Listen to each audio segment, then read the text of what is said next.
The issue of insurgency cannot be and will not be a national referendum for 2015. No.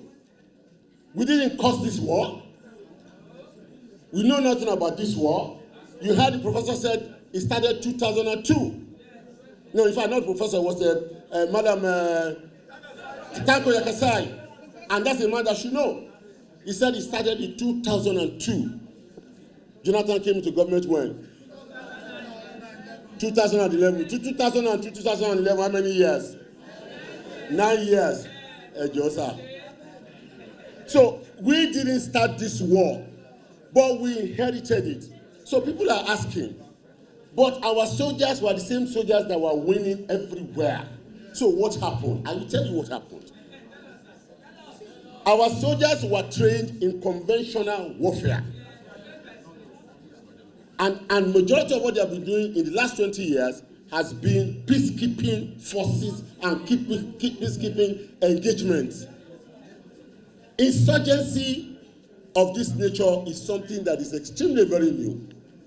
They had to be retrained, and the process of retraining is taking place as when the war is going on. And I want to tell you something else.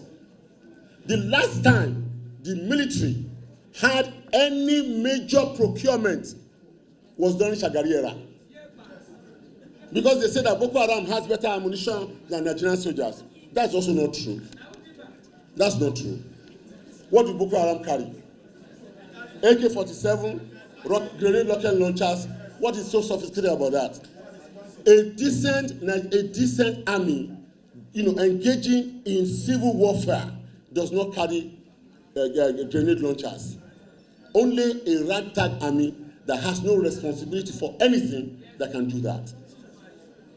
But today, the narrative is changing.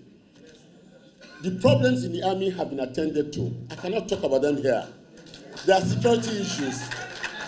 But even whether I talk or I don't talk, you can see the result. They have taken over Mubi. They are in control of Goza. Baga is under control. So, virtually everywhere that these people have put stupid flags have been stupidly removed. So, we are actually winning the war against insurgency. What have we done to ensure that ultimately we will win? I will tell you a few. One, Nigeria is working with multilateral agencies, developed countries, and Western world to cut off the financing architecture of the insurgents. Once they cannot get access to the money they use, there will be a problem. That's one, right? Two, the president has been engaged in very serious shuttle diplomacy among our neighbors. Because what do? They stay in Chad, they stay in Cameroon, they attack in the night, and they go back. Now that is going to be difficult. We now have a multilateral joint force patrolling the borders made up of Nigeria, Niger, and Chad, and Cameroon. That is why the Boko Haram had to change tactics, but by so-called taking of territories, because they could not run away across the border. So they now have to stand and fight our soldiers. People are asking me, yes, we agree. The army seems to be in control. What about suicide bombing? It's on the increase. Those who know insurgency know that when the insurgents begin to fail at the war front, in order to continue to try to put fear and exaggerate their importance and strength, they look at soft targets, markets, mosques, churches, bus stations, and use radicalized youths to bomb themselves and kill the people. It is an act of desperation, but we are working on it. Government has a very elaborate program de-radicalizing the youth in the northeast. You see, because the soldiers are killing them in large numbers, they will need new recruits every time, but we are now cutting that line also. 220 or 40 children are not people that you can just storm a place and release. In the last 1 year, America has made 3 failed attempts to release hostages, one hostage. In all the attempts, all the hostages have died. Is it my story? It is true. A couple of days ago, you heard what happened in Pakistan in an attempt to do a rescue.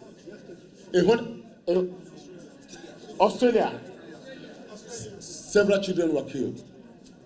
In Chechnya, some time ago, so many years ago, when 1,000 students were held hostage and they tried to use military force to release them, over 800 of them were killed.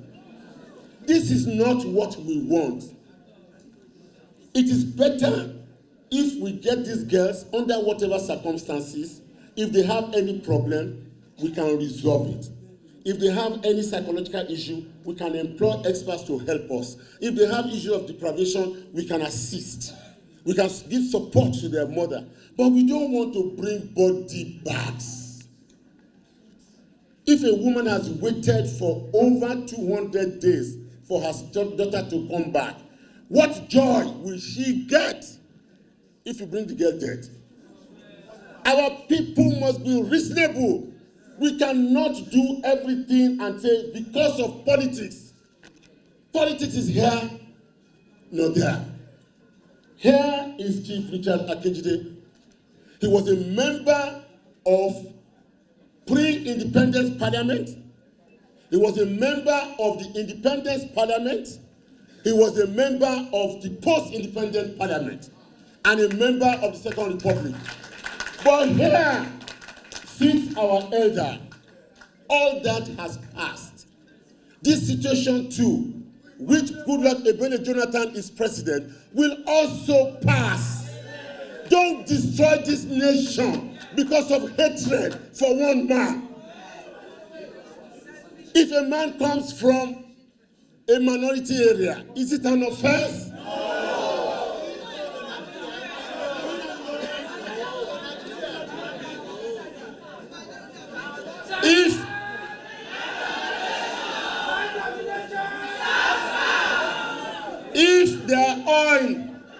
If their oil is good enough to provide, please, if their oil is good enough to provide comfort for Nigeria, why is it an abomination that they should sit at the head of the country?